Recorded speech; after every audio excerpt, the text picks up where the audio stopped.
Let's dig deeper now with Democratic Senator Chris Coons of Delaware. Senator, thank you so much for being with us. We should note he serves on the Senate Foreign Relations Committee. I'm curious to get your response to this debate now over Section 702 of FISA.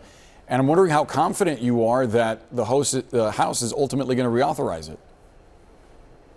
Well, Boris, this is the least productive House in modern times, and we can see why. The chaos of having abrupt changes in policy based on tweets by the former president.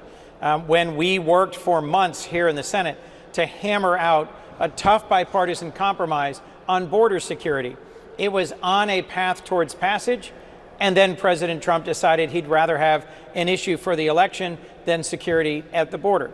Section 702 is a critical piece of the toolkit that helps keep America safe from foreign adversaries. It fell apart on the floor yesterday in the House because the former president tweeted against it. So I'm concerned that we may not see Ukraine aid move forward. We may not see Section 02 move forward. We may not see a lot of important things move forward. I will say that in the end, we got our full year appropriations bills done, and Speaker Johnson was able to pass those with strong Democratic support. It's my hope that he will continue legislating in the urgent interest of the United States. Prime Minister Kishida of Japan just addressed a joint session of Congress and could not have said more forcefully how important it is for the United States to continue to support Ukraine, and that Japan pledges to be shoulder to shoulder with us in securing a democratic world that is committed to rule of law and where we push back on authoritarian and aggressive states. Sure. Going back to FISA, what do you make of the counter argument from Republicans who argue that before they reauthorize, they want to see more protections for the privacy of Americans?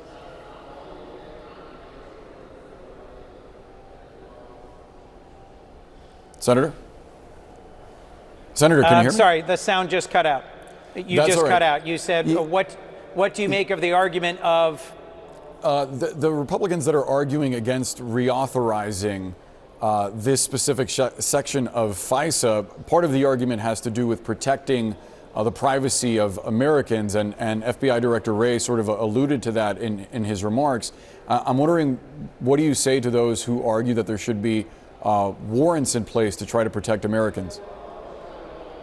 I do think that there have to be improvements to the FISA process to ensure that this robust database of collected information from around the world is not misused in a way that targets Americans.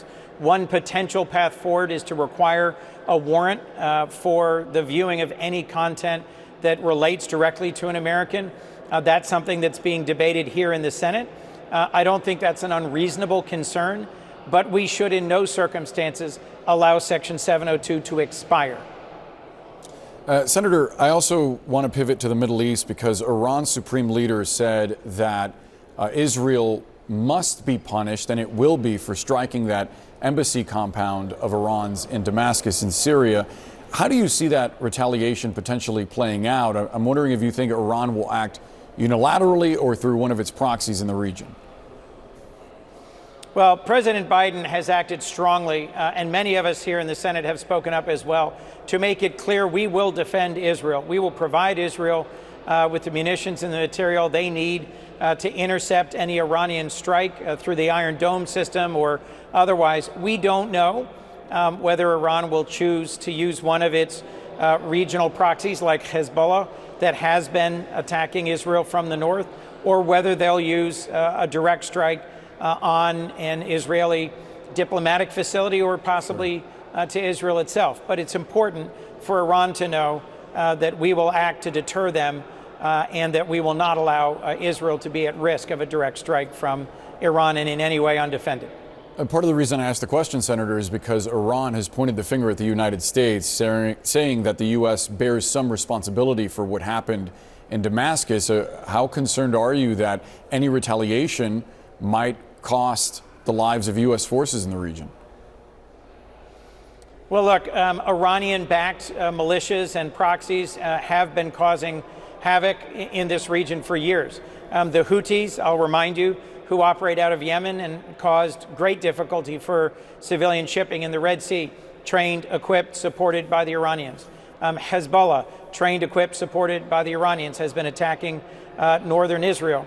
I think the United States needs to be mindful that our troops who are deployed in eastern Syria and in Iraq as part of the continuing counter-ISIS mission are at risk, and we need to make it clear, as President Biden did now several months ago when he ordered airstrikes against Iranian-backed militias in the region, that attacks on American troops will be met with a quick, forceful response.